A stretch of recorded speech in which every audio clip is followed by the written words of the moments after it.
Greetings folks, Dice Kitty here. I have another board game component and gameplay review to talk about. This time it is the Village Crone. This is by Fireside Games, and it has a whole bunch of components to it. So let's go ahead and get started on that. Now there is a game board, but it's not your typical game board. It is in pieces, and you have a total of 6 of them, and all of them are different. What's cool about this is, with this game, you can arrange your board however you would like to play. So you're not playing the same field every time, I guess you could say.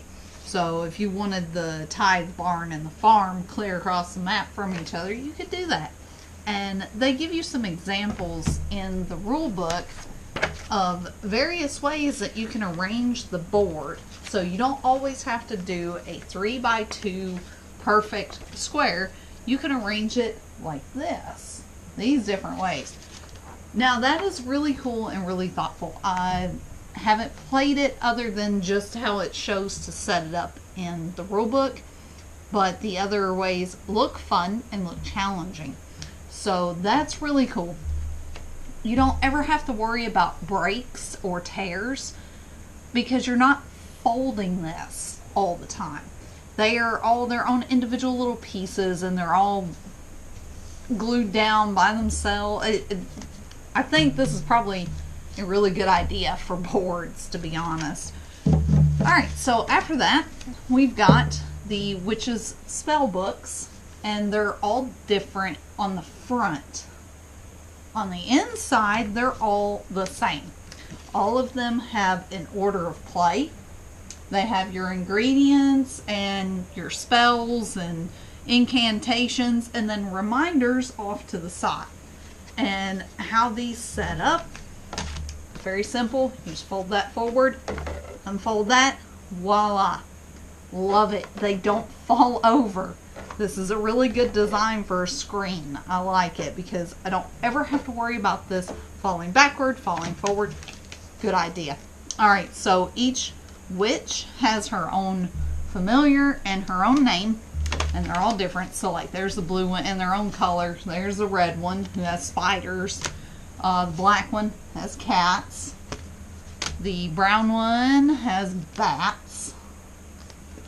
The green one, this is the one I like to play, has snakes. And the gray one has rats.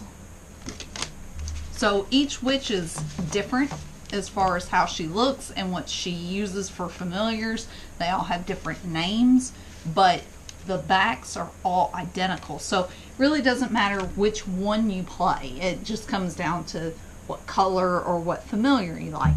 Speaking of familiars, they're all little cardboard punch-out chips. Now, this game came pre-punched, so we didn't actually punch anything out of this. They just were in like a big, all of them were in this big bag with all the other cardboard pieces. Oops, I just dropped all the cats everywhere. Cats and ravens. But those are your standard little cardboard punch-out pieces. There's not a whole lot of like shuffling or drawing or anything like that that happens in this game, so your little cardboard pieces should last the life of the game. The other cardboard pieces that get used on the board are going to be your frogs when you turn a villager into a frog. So, and they're same quality, just little cardboard punch pieces, and it works. I'm sure you could easily upgrade those, the little frogs, to like little plastic toy frogs or 3D printed frogs.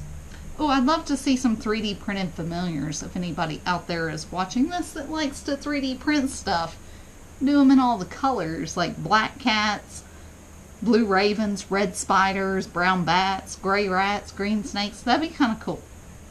Alright, so there's more little cardboard punch-out pieces. There are 3 of these, and you only need 3 because there's never a way to make a fourth one of these happen. It's for your villagers. Those are to show who's in love with who. So these are the villagers. They're also standard cardboard punch outs. Everything that's cardboard is just standard cardboard in this. But they have the little plastic bases, similar like what you see in Castle Panic. The little people just slide right in there. They don't fall out. They're not too loose and they're not too tight, so they don't actually, the little peg or standy peg pieces do not damage the cardboard dudes. So you just stand the two. I think you guys can see that. You just stand them next to each other and you put the heart on them like this, and it shows, well, that one doesn't want to stay. That's my only complaint, is some of these hearts don't want to actually stay. But yeah, so like so. I hope you guys can see that. And it shows that those two villagers are in love. That's a game mechanic that I'll talk about later. So it's a cute idea and a cute mechanic. I just wish some of the hearts would actually stay. They're not as, I don't know, they're not as tight on these little gaps as I think they probably should be. But anyway, villagers, you got the peasant, you've got the blacksmith, you've got the farmer, the lord, the priest, and the miller. Whoops. And they all have their own starting place, and depending on what your schemes are, which are your goals, you affect different villagers in different ways. Alright, so one of the spells that you have is a binding spell. You have these. You take one of these and you put it around whatever you bound, like a location. So you, let's say you bind the farm. It goes around the farm. And anything and everything that's already in the farm is stuck in it and can't get out. And if something's bound, well, nothing can get in either. So that's a good way to mess over your fellow witches. This is the first player marker. It's a little broomstick. Alright, that's it for the cardboard pieces. Now, there are cards. They're standard stock cards. There are some 1s, there are some 2s, and there are some 3s. And that's because they are your schemes. And they tell you what you need to do or accomplish in order to score that many points. First witch to 13 points wins the game. So your 1s are obviously going to be easier to accomplish. Your 2s are a little bit harder. And your 3s, they make me mad sometimes. So they're very difficult. In order to cast spells and to complete your witches schemes, you need ingredients. These are teeny tiny little cards. I don't think they're the same size as damage decks, like an attack wing and X-wing. They might be. That's probably the closest thing. I'm not sure what else to compare them to, but they're very small. You've got enough Eye of Newt cards. See if I can get a hold of them here. Enough Eye of Newts to put 3 in each of the different material decks. So you've got soil, which is at the farm. You got flour, which goes to the mill. You've got silver, which goes to the Lord's Manor. And then you've got fire at the blacksmith, at the forge, blacksmith's place at the forge. Sorry, I was trying to get a hold of that. As long as you have a familiar at a location, you get to acquire materials. So, I'm dropping everything today.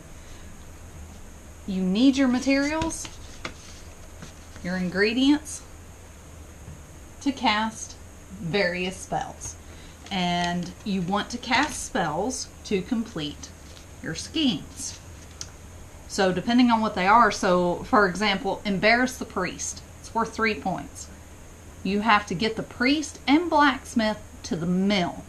So you have to get these 2 villagers wherever they're at, and you have to make them go to wherever the mill is.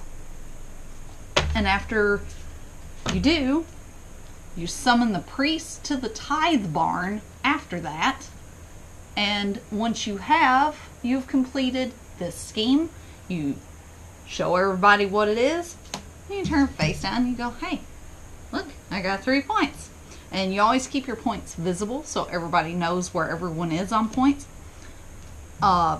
Yeah, I think I just kind of jumped into the gameplay here, but like, it's not a difficult game to play. You just need to do whatever is on the card. If it's got a circle on it, like this one does right here, the circle means you do not have to do that yourself. If on your turn the priest and the blacksmith are in the mill, that part's complete. All you have to do on your turn is summon the priest to the tithe barn. The little black diamond bullets are things that you have to do yourself. So on your turn, if you get them there or they're already there, and then you summon the priest to the tithe barn, you've completed it. Score 3 points. So, and there are some that say like switch the priest or switch the farmer and the priest. So you just cast the spell and swap the two villagers. Now, the complexity of this comes in when you're trying to get the right ingredients and people are switching your familiar with, you know, villagers or other familiars or whatever, or somebody turned one of your villagers that you need for a scheme into a frog, or they've cast a love spell on 2 people and pulled one to another location. You're going, oh no, I needed that. Or what me and my friend were doing, binding a location and locking certain villagers in, so our other opponent had to the place, but he couldn't because he was having a hard time getting the materials for it. And it's fun. This game is so much fun. It's fun to mess with people and try to lock down what you think they might be doing, because you never know what other folks are doing. That's what these are for. So you have your screen up and you have your 3 schemes, whatever they may be, back here behind your screen. So you don't know what everybody else has. They don't know what you have. Not until you go, oh, look, I completed it. I got 3 points. So it's a really fun game. We thoroughly enjoyed it. It's a game that is now on my list of games that are must-haves. So, oh, I have Newt. Before I forget this, your ingredients. You have 4 kinds. You have soil, flour, fire, and silver. Eye of Newt is a wild card. You can use it as whatever ingredient you need. It's so cool. Like, this game is just so much fun, and it's like they thought of practically everything for this, and I really don't have anything bad to say about it. I can't even think of anything. I think it could be enhanced with 3D printed tokens, or, you know, maybe something, maybe even 3D printed heart tokens. I don't know, something that'll sit better on the villagers. But I mean, the quality of the components is fine. There's nothing wrong with it. They're sturdy enough for the game. The little bottom pieces that the villagers sit in are perfect. There's just not a lot that I can say that's bad. The other thing I want to mention is the order of play. So how it happened, I'm sorry, it's like super cold today, so my nose is itching. Alright, order of play, this is how every single turn goes. And it's not an individual's turn. It's every turn starts this way, and every witch does something in each turn. So, order of play, the first thing is tithe.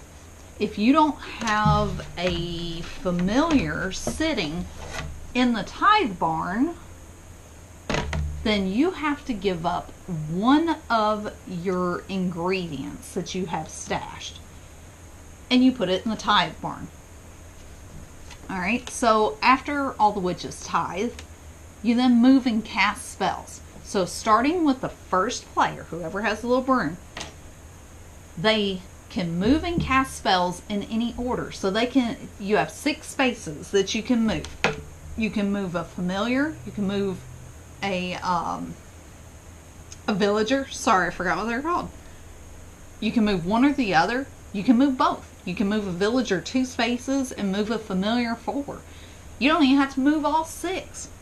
But you cannot move a frog unless you have your familiar carry it with you. And so they have to be in the same space. Now the spaces on the board are the little squares. But a location is 1 space. So you can shortcut through locations. So going from the mill, if you start in the mill, you move 1, 2, 3 into the tithe barn. And then that would be space 4 on the far end if you were going straight across. So movement's kind of cool. I like it. I like how you can swap up who you move and how you move. So you can move 2 spaces, cast whatever spells you have ingredients for, and then you can complete your movement if you want to. Or you can cast a spell first and then move. It's open to however you feel you want to do your turn. And then you score whatever schemes you've completed. And then after moving, casting, and scoring, you draw new Witch's Scheme cards. And so after the first player is done, it then goes to the second player. First player keeps the broom. Second player goes, third player, fourth player, so on. Once all the witches have moved and cast spells, each witch then harvests. So wherever you have a familiar at, you get 2 ingredients. So if I got 1 over in the farm, I get 2 soil. And then whoever else is in the farm also gets 2 soil. After everybody's harvested, you then move the broom. So second player becomes first player now. So then we start all over again with the order of play. We all tithe. Then we all move and cast spells in player order. Then we all harvest. And then we move the broom. So it's a little different than what I'm used to with other games where each player would do that on their own individual turn.